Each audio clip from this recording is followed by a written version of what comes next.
कहते हैं एक है ये जो कौरव और पांडव थे। कौरव पांडव क्या है, एक है पॉजिटिव और एक है नेगेटिव। पॉजिटिव एंड नेगेटिव दो है। कौरव कौन थे, नेगेटिव। पांडव कौन थे, पॉजिटिव।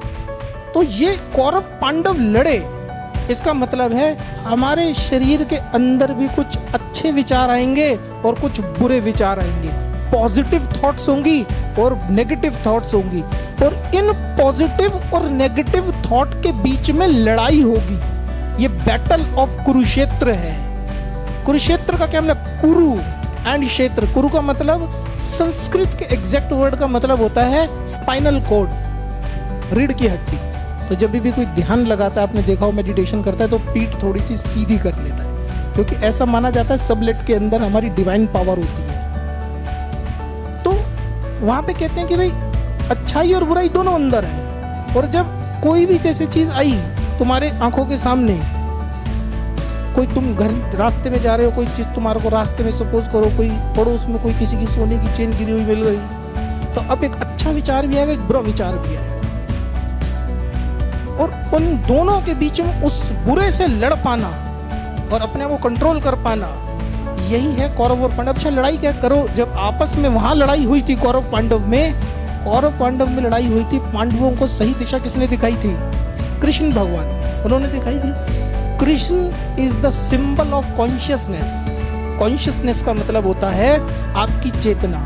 जब इंसान ध्यान में बैठता है, अपने ध्यान में बैठ करके वो क्या करता है, वो इतना चेतन हो जाता है, इतना कॉन्शियसनेस उसके अंदर आ जाती है कि सही और गलत का क्या करना शुरू कर देता है, वो अंतर महसूस करना शुरू कर देता है। तो जैसे कृष्ण ने उनको समझाया था, तुम्हारे को जीवन में कौन बताएगा सही क्या है और गलत क्या है, तुम्हारी कॉन्शियसनेस बताएगी। इसीलिए कहते हैं मेडिटेट करने का मतलब होता है उस कॉन्शियसनेस की तरफ फोकस करना, ताकि वो तुम्हारे को लाइफ में हमेशा सही और गलत की रास्ते में आगे बढ़ाती रहे, गलत से लड़ने की तुम्हारे को हिम्मत देती रहे, जैसे कुरुक्षेत्र में हुआ था। एंड तुम्हारे को एक चीज बड़ी इंटरेस्टिंगली बताई जाती है गीता में, कि वहां कौरव और पांडव दोनों जो हैं, उनका गुरु जो है कौन था, Dronacharya. And Dronacharya was the teacher of both of Kauravas as well as Pandavas. Kaurav और पांडव दोनों के गुरु थे वो द्रोणाचार्य।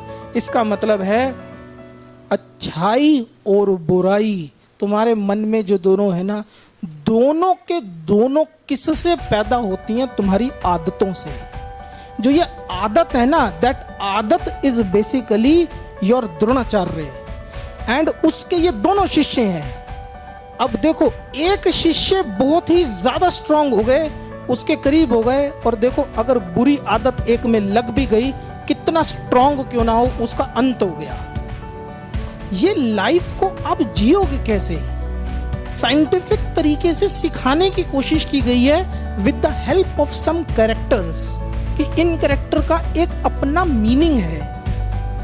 अब देखो, जब आदत को मारना होता है, किसी आदत को अपने जीवन में खत्म करना होगा, तो आदत खत्म करने के लिए हमारे को क्या चाहिए होती है, एक स्ट्रॉन्ग डिटर्मिनेशन चाहिए होती है। स्ट्रॉन्ग डिटर्मिनेशन चाहिए होती है कोई बुरी आदत खत्म करनी हो तो। जो हमारी आदत है, उस आदत को बताया गया है गुरु द्रोणाचार्य, और गुरु द्रोणाचार्य का वध किसने किया महाभारत में, धृष्टद्युम्न ने किया। धृष्टद्युम्न कौन था, द्रौपद का बेटा, और द्रौपद का बेटा धृष्टद्युम्न था जो कि द्रौपदी का भाई था, और माना जाता है धृष्टद्युम्न और द्रौपदी दोनों ही आग से पैदा हुए। अब देखो, ये कहानी है, असलियत में कोई आग से नहीं पैदा हो सकता, लेकिन ऐसा माना जाता है कि जो द्रौपद था वो और द्रोणाचार्य आपस में दोस्त थे, और एक बार द्रोणाचार्य ने द्रौपद की बेइज्जती कर दी थी। तो द्रौपद को द्रोणाचार्य को हराना था, और हराने के लिए उसको पता था ये बहुत स्ट्रांग है, मैं इसको हरा नहीं पाऊंगा।